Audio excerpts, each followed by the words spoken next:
नमस्कार दोस्तों, एक बार फिर से स्वागत है आपका हमारे YouTube channel RRB exam warriors में। फ्रेंड्स, जैसे कि आप स्क्रीन पर देख पा रहे हैं, आज हम इस वीडियो में बात करेंगे आवर्त सारणी। आवर्त सारणी से पिछले वर्ष यानी 2018 में एएलपी और ग्रुप डी की परीक्षाओं में जितने भी प्रश्न पूछा गया था उसको हम लोग सॉल्व करेंगे ट्रिक के माध्यम से।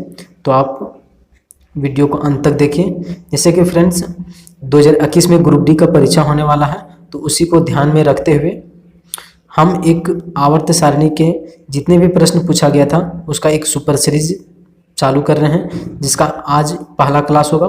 प्रत्येक क्लास में 10 क्वेश्चन को सॉल्व किया जाएगा, जिसे आप पीडीएफ में भी डाउनलोड कर सकते हैं, जिसे टेलीग्राम से डाउनलोड कर सकते हैं, जिसका लिंक डिस्क्रिप्शन में दे दिया गया है। ठीक है, आप वहां से डाउनलोड कर सकते हैं।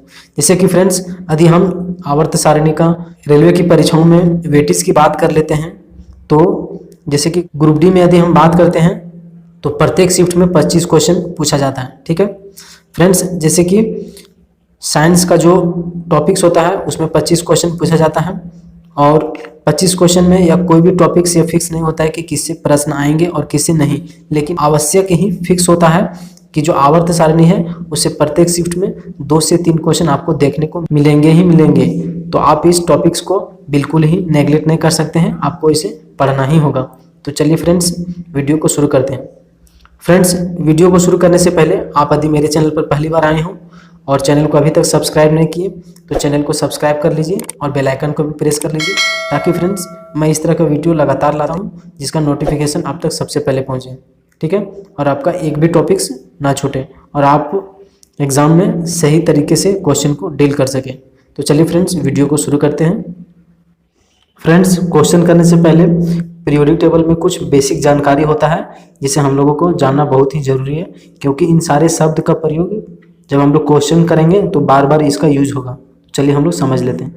पहला जो वर्ड आता है वह है ग्रुप, जिसे हम हिंदी में समूह या वर्ग कहते हैं, और जो दूसरा है वह पीरियड, जिसे हम आवर्त कहते हैं। ठीक है, तो चलिए सबसे पहले हम लोग समझ लेते हैं कि ग्रुप किसे कहते हैं। तो फ्रेंड्स, जो पीरियोडिक टेबल में वर्टिकल कॉलम होता है, वर्टिकल कॉलम कहने के मतलब कि आप यहाँ देख रहे हैं कि जो लंबवत है, ठीक है, ये जो लंबवत है इसे ही वर्टिकल कॉलम कहा जाता है या ऊर्ध्वाधर कहा जाता है। तो इस तरह आप देख सकते हैं कि जितने भी वर्टिकल कॉलम है वो क्या है, ग्रुप है। तो आप इस तरह देखिए कि 1 से शुरू हो रहा है और इस तरह वर्टिकल कॉलम कितने 18 है, तो 18 तक यहाँ अंत हो गया। ठीक है, तो इस तरह आप देखें कि ग्रुप की संख्या कितना हो गया, 18 हो गया। ठीक है, अब हम लोग चलिए समझ लेते हैं कि आवर्त किसे कहते हैं या पीरियड किसे कहते हैं। तो आप यहाँ देखिए कि हॉरिजेंटल जो आपको रो दिखता होगा या क्या है, यही पीरियड है। ठीक है, या आवर्त है। तो आप इस तरह देख सकते हैं कि कितने हॉरिजेंटल रो है। तो आप देखिए 2 हो गया, और फिर 3 हो गया, फिर 4 हो गया, 5 हो गया, 6 हो गया और 7 हो गया। तो इस तरह पीरियड की संख्या या आवर्त की संख्या कितना हो गया, 7 हो गया। लेकिन अब आपके मन में एक डाउट होगा कि जो ये आप नीचे में है 2 हॉरिजॉन्टल लाइन, इसे तो आप आवर्त में तो काउंट किए ही नहीं।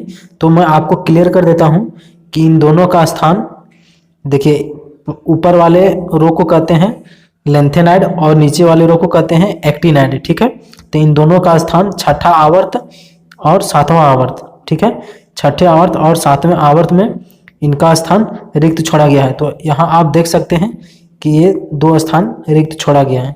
ठीक है, तो लेंथेनाइड और एक्टिनाइड को इन दोनों सर्कल के अंदर ही रखा गया है। चूंकि ऐसा इसलिए किया गया है क्योंकि यदि हम ये दोनों हॉरिजॉन्टल रो को यदि हम सर्कल में रख देते तो आवर्त सारणी का आकार जो हो जाता वो थोड़ा सा बड़ा हो जाता, देखने में अच्छा नहीं लगता, इसलिए इन दोनों को वहां से हटा के नीचे रखा गया है। ठीक है, तो यह आप श्योर हो जाए कि इन दोनों को आवर्त में काउंट नहीं करेंगे। ठीक है, अब आपको मैं एक दूसरा पीरियोडिक टेबल का चार्ट दिखाते हैं जिसमें इन दोनों को वहीं रखा गया है। ठीक है, तो आप देख सकते हैं कि लेंथेनाइड और एक्टिनाइड का स्थान देखिए आप छठा आवर्त और 7वां आवर्त में रखा गया है। ठीक है, तो चलिए अब हम क्वेश्चन को शुरुआत करते हैं। पहला क्वेश्चन है, किसी तत्व का इलेक्ट्रॉनिक विन्यास 2, 8, 5 है, तो उस तत्व का नाम बताइए। ठीक है, या नाम क्या है। तो फ्रेंड्स, जैसे कि आप किसी भी तत्व का अगर इलेक्ट्रॉनिक विन्यास दिया रहेगा तो आप सिंपली क्या कीजिए कि जो भी दिया है वो सबको जोड़ दीजिए। तो यदि हम सबको जोड़ देते हैं, 2, 8, 5 को जोड़ देते हैं तो कितना हो जाता है? 15 हो जाता है। ठीक है, तो हम लोग देखेंगे कि 15 किसका एटॉमिक नंबर है या परमाणु संख्या है, तो फास्फोरस का है। तो इस तरह आंसर क्या हो जाएगा? फास्फोरस हो जाएगा। यदि हम मैग्नीशियम के इलेक्ट्रॉनिक विन्यास की बात करते हैं तो इसका क्या हो जाता है? मैग्नीशियम का एटॉमिक नंबर कितना होता है? 12 होता है। तो इसको हम कैसे लिखेंगे? 2, 8 और फिर 2। ठीक है, 12 हो गया। उसी तरह यदि हम क्लोरीन को लिखते हैं तो क्लोरीन का कितना हो जाता है? 17 हो जाता है एटॉमिक नंबर। तो इसको हम कैसे लिखेंगे? 2 हो गया, फिर 8 हो गया और फिर 7 हो गया, तो इसका भी 17 हो गया। उसी तरह यदि हम सल्फर को देखते हैं तो सल्फर का कितना हो जाता है? 16 हो जाता है। ठीक है, तो 16 का कैसे लिखेंगे? 2 लिखेंगे, फिर 8 लिखेंगे और फिर 6 लिखेंगे। तो इस तरह इलेक्ट्रॉनिक विन्यास निकाला जाता है। दूसरा क्वेश्चन है, किन तत्वों के बाह्यतम कोश में 7 संयोजी इलेक्ट्रॉन होते हैं? तो सबसे पहले चलिए हम लोग समझ लेते हैं कि संयोजी इलेक्ट्रॉन क्या होता है, किसे कहते हैं संयोजी इलेक्ट्रॉन। तो सबसे पहले चलिए हम लोग समझ लेते हैं। जैसे कि फ्रेंड्स, किसी तत्व का हम यदि एटॉमिक स्ट्रक्चर बनाते हैं जिसे परमाणु संरचना कहते हैं। ठीक है, यदि हम किसी तत्व का परमाणु संरचना बनाते हैं तो जो बाहरी कोश रहता है उसे हम कहते हैं संयोजी कोश। ठीक है, और इस संयोजी कोश में जितने इलेक्ट्रॉन रहते हैं उसे हम क्या कहते हैं? संयोजी इलेक्ट्रॉन कहा जाता है। तो चलिए हम लोग वापस अब क्वेश्चन पे चलते हैं। क्वेश्चन है, किन तत्वों के बाहरी कोश में 7 संयोजी इलेक्ट्रॉन होता है? ठीक है, चलिए अब हम सबसे पहले पहला ऑप्शन को उठाते हैं। पहला ऑप्शन है अंतर संक्रमणीय तत्व। तो पीरियोडिक टेबल में संक्रमणीय तत्व कहाँ है? तो आप यहाँ देख सकते हैं कि ये जो बीच वाला पार्ट है इसे हम संक्रमणीय तत्व कहते हैं या ट्रांजिशन एलिमेंट कहते हैं। तो आप इनमें से कोई भी एक तत्व को उठा के आप चेक कर सकते हैं कि उसके बाहरी कोश में 7 इलेक्ट्रॉन आता है कि नहीं। तो चलिए सबसे पहले हम लोग स्कैंडियम को उठाते हैं जिसका परमाणु संख्या कितना होता है? 21। अब चलिए हम लोग उसको चेक करते हैं, इलेक्ट्रॉनिक विन्यास निकालते हैं। ठीक है, तो स्कैंडियम का जो एटॉमिक नंबर होता है वो कितना होता है? 21 होता है। ठीक है, चलिए सबसे पहले उसका हम इलेक्ट्रॉनिक विन्यास निकालते हैं। तो पहला कक्षा में 2 इलेक्ट्रॉन हो जाएगा, दूसरे कक्षा में 8 इलेक्ट्रॉन हो जाएगा, तीसरे कक्षा में भी 8 इलेक्ट्रॉन हो जाएगा और चौथे कक्षा में 3 इलेक्ट्रॉन हो जाएगा। तो आप देखें कि बाहरी कक्षा में कितना इलेक्ट्रॉन है? 3 इलेक्ट्रॉन, जबकि हमको चाहिए 7 इलेक्ट्रॉन, इसलिए यह ऑप्शन क्या हो जाएगा? गलत हो जाएगा। चलिए हम लोग दूसरे क्वेश्चन को देख लेते हैं, निष्क्रिय तत्व।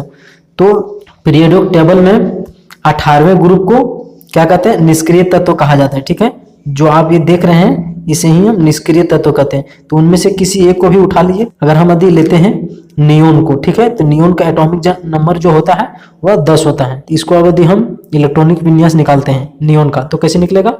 पहला कक्षा में 2 हो जाएगा और दूसरे कक्षा में 8 हो जाएगा। तो आप देखें कि दूसरा जो लास्ट वाला कक्षा है उसमें कितना इलेक्ट्रॉन है? 8 इलेक्ट्रॉन है, जबकि हमें चाहिए 7 इलेक्ट्रॉन, इसलिए यह ऑप्शन भी गलत हो जाएगा। तीसरा ऑप्शन है संक्रमणीय गैस।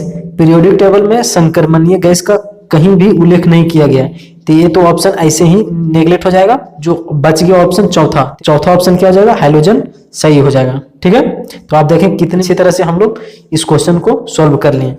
लेकिन हम लोग जान लेते हैं कि हाइड्रोजन ग्रुप किसे कहते हैं या हाइड्रोजन समूह किसे कहते हैं। तो आप यहाँ देखिए 17वें ग्रुप को हम क्या कहते हैं? हाइड्रोजन ग्रुप के नाम से जाना जाता है। ठीक है, तो आप हाइड्रोजन ग्रुप में किसी भी एक तत्व का उठा के आप उसका यदि इलेक्ट्रॉनिक विन्यास निकाल सकते हैं कि उसके बाहरी कक्षा में 7 इलेक्ट्रॉन आता है कि नहीं। चलिए सबसे पहले हम लोग क्लोरीन को उठाते हैं। ठीक है, यदि हम क्लोरीन का अगर इलेक्ट्रॉनिक विन्यास निकालते हैं तो कैसे निकलेगा? चूंकि क्लोरीन का जो परमाणु संख्या होता है वह कितना होता है? 17 होता है। तो इसका इलेक्ट्रॉनिक विन्यास हो जाएगा कि पहला कक्षा में 2 इलेक्ट्रॉन हो जाएगा, दूसरे कक्षा में 8 इलेक्ट्रॉन हो जाएगा और तीसरे कक्षा में 7 इलेक्ट्रॉन हो जाएगा। ठीक है, तो आप यहाँ देखें कि बाहरी कक्षा में कितने इलेक्ट्रॉन है? 7 इलेक्ट्रॉन है।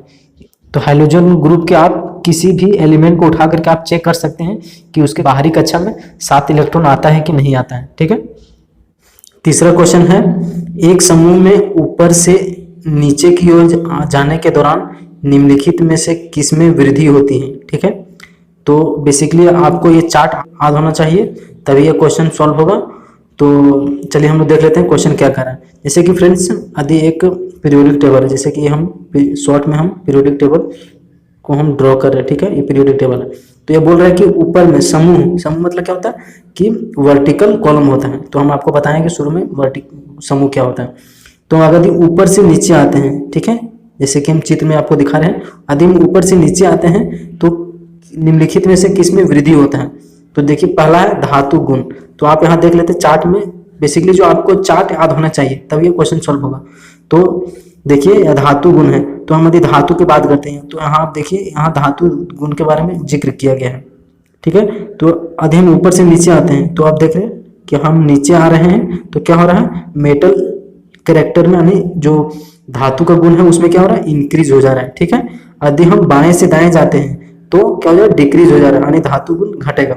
उसी तरह अगर ऑक्सीकरण क्षमता, दूसरा ऑप्शन है ऑक्सीकरण क्षमता, तो ऑक्सीकरण क्षमता के बारे में इस तरह के कहीं जिक्र नहीं किया गया था, इसको आप नेग्लेक्ट कर दीजिएगा।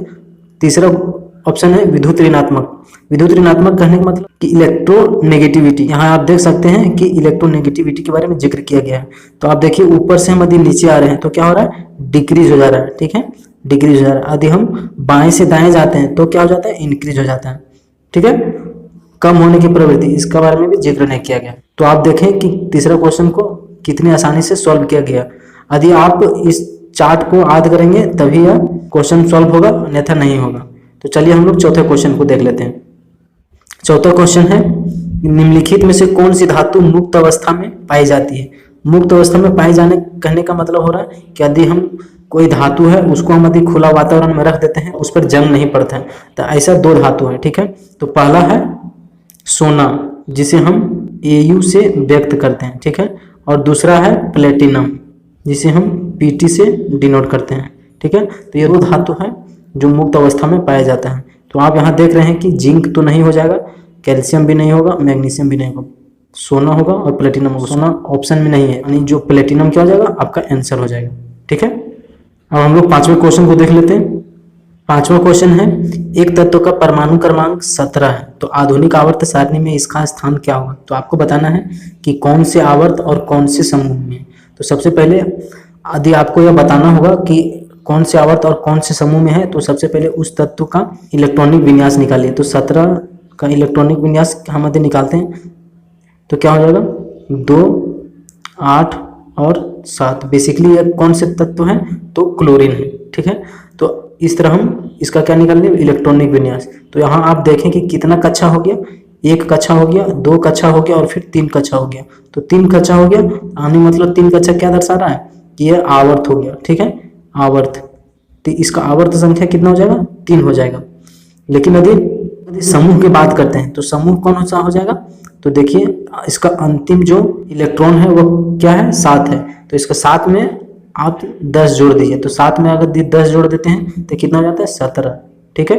तो इस तरह आप देखें कि आवर्त की संख्या कितना हो गया, 3, और वर्ग की संख्या कितना हो गया, 17 हो गया। तो आप यहाँ देख सकते हैं दूसरा ऑप्शन आपका सही हो जाएगा, आवर्त की संख्या 3 और समूह या ग्रुप की संख्या कितना हो जाएगा, 17। तो आप यहाँ देख लीजिए पीरियोडिक टेबल में आवर्त को सबसे पहले देखते हैं। तो आवर्त कौन हो जाएगा, तीसरा आवर्त में जाते हैं, ठीक है, और 17 ग्रुप में जाते हैं। तो तीसरा यदि हम आवर्त में जाते हैं और 17 ग्रुप में जाते हैं, ठीक है, 17 ग्रुप यहाँ से हो गया। तो कौन सा आपको एलिमेंट मिलेगा, तो आप यहाँ देख रहे हैं कि क्लोरीन आपको मिल रहा है, ठीक है।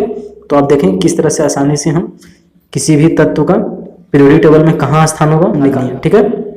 अब चलिए हम लोग छठे क्वेश्चन को देखते हैं। छठा क्वेश्चन है, आधुनिक आवर्त सारणी में तत्वों को खाली स्थान के अनुसार व्यवस्थित किया गया, यानी जो सजाया गया है तत्व को वो किसके आधार पर सजाया गया, ठीक है। तो यहाँ से आपको 2 क्वेश्चन पूछा जाता है।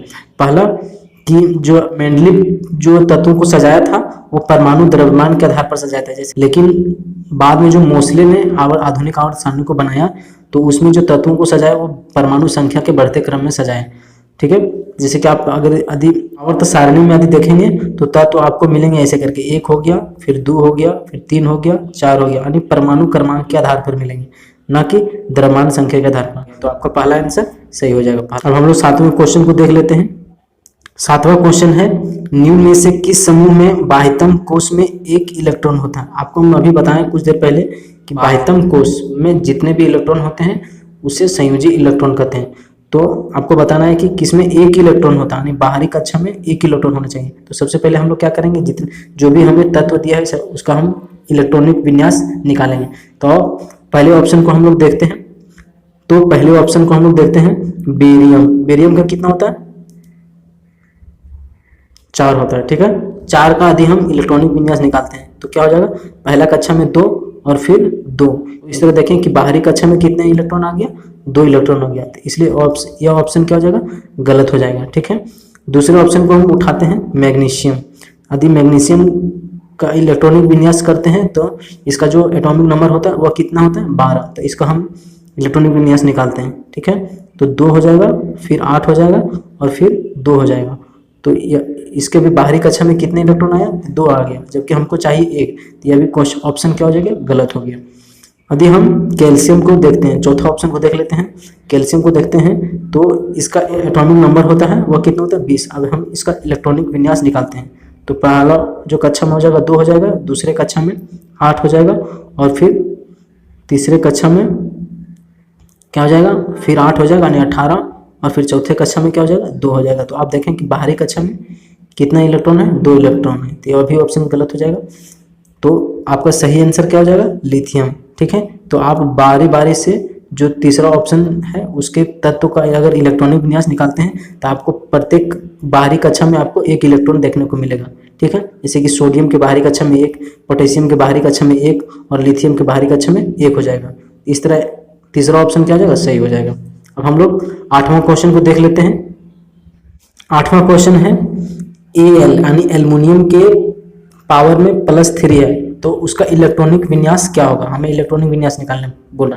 बेसिकली यह जो क्वेश्चन है वो सम इलेक्ट्रॉनिक टॉपिक्स का क्वेश्चन है, उसका हम वीडियो बना चुके हैं। यदि आप नहीं देखें अभी तक तो डिस्क्रिप्शन में उसका लिंक दिया हुआ है, आप वहां जाके देख सकते हैं, ठीक है। तो चलिए इसको सबसे पहले हम लोग सॉल्व कर लेते हैं। उस वीडियो में हम डिटेल से डिस्कस किए हैं कि सम इलेक्ट्रॉनिक क्या होता है। तो चलिए हम लोग इस क्वेश्चन को सॉल्व करते हैं। जैसे कि फ्रेंड्स, यदि हम एल्युमिनियम के पावर में यदि प्लस माइनस नहीं रहता है तब यदि हम इसका इलेक्ट्रॉनिक विन्यास निकालते हैं तो कैसे निकलेगा, देखिए एल्युमिनियम का जो एटॉमिक नंबर होता है वो कितना होता है, 13 होता है। तो पहला कक्षा में क्या हो जाएगा, 2 इलेक्ट्रॉन हो जाएगा, दूसरे कक्षा में 8 इलेक्ट्रॉन हो जाएगा और तीसरे कक्षा में 3 इलेक्ट्रॉन हो जाएगा, ठीक है। कब, जब एल्युमिनियम के पावर में प्लस ना हो और माइनस भी ना हो, ठीक है, तब ऐसा होगा। लेकिन यदि एल्युमिनियम का, चूंकि एल्युमिनियम धातु है इसलिए 3 इलेक्ट्रॉन को दे देगा, क्योंकि अस्टेबल होने के लिए क्या करेगा, आपने 3 इलेक्ट्रॉन को दे देगा, ठीक है। तो अस्टेबल हो जाएगा, तो अस्टेबल हो जाएगा तो ये +3 हो जाएगा। तो अब यदि हम इसका इलेक्ट्रॉनिक विन्यास निकालते हैं, प्लस मतलब क्या किया, किसी को दे दिया यानी उसके पास कम हो गया, तब इसका इलेक्ट्रॉनिक विन्यास क्या हो जाएगा, 2 हो जाएगा और फिर 8 हो जाएगा, ठीक है। एल्युमिनियम का अगर पावर में +3 रहा तब इसका इलेक्ट्रॉनिक विन्यास होगा, क्या होगा, 2 और 8 होगा। इसलिए इसका जो आंसर हो जाएगा वो सेकंड आंसर सही हो जाएगा, ठीक है। अब हम लोग 9वें क्वेश्चन को देख लेते हैं। अगला क्वेश्चन है, आधुनिक आवर्त सारणी के निम्नलिखित समूहों में से किसमें नोबेल गैसों को रखा जाता है, ठीक है। तो फ्रेंड्स चलिए सबसे पहले हम लोग एक एक ग्रुप को सबसे पहले जान लेते हैं कि किस नाम से जाना जाता है। तो सबसे पहले हम लोग देखते हैं 16वें ग्रुप को क्या कहा जाता है। तो आप यहाँ देख सकते हैं इसको क्या कहा जाता है, चाल्कोजेंस कहा जाता है, ठीक है। पीरियोडिक टेबल में आप देख सकते हैं कि 16वें ग्रुप कहाँ है, ठीक है। अब 17वें ग्रुप को क्या कहा जाता है, तो आप यहाँ देख सकते हैं हैलोजन कहा जाता है, हैलोजन ग्रुप। और 7वें ग्रुप को कुछ नहीं कहा जाता है। 18वां ग्रुप बचा, ठीक है। तीसरा ऑप्शन क्या है, 18वें ग्रुप। 18वें ग्रुप को क्या कहा जाता है, नोबेल गैस, ठीक है, इसे नोबेल गैस कहा जाता है। आप यहाँ देख सकते हैं कि 18वें ग्रुप कहाँ है, तो जो रेड कलर का घेरा किया हुआ है उसे हम क्या कहते हैं, नोबेल गैस भी कहा जाता है और इसे उत्कृष्ट गैस भी कहा जाता है। इसको नोबेल गैस या उत्कृष्ट गैस इसलिए कहते हैं क्योंकि इसके बाहरी कक्षा होता है उसमें कितने इलेक्ट्रॉन होता है, 8 इलेक्ट्रॉन होता है, यानी अस्टेबल होता है, ठीक है। वो किसी से रिएक्शन नहीं करता है, इसलिए इसे नोबेल गैस भी कहा जाता है।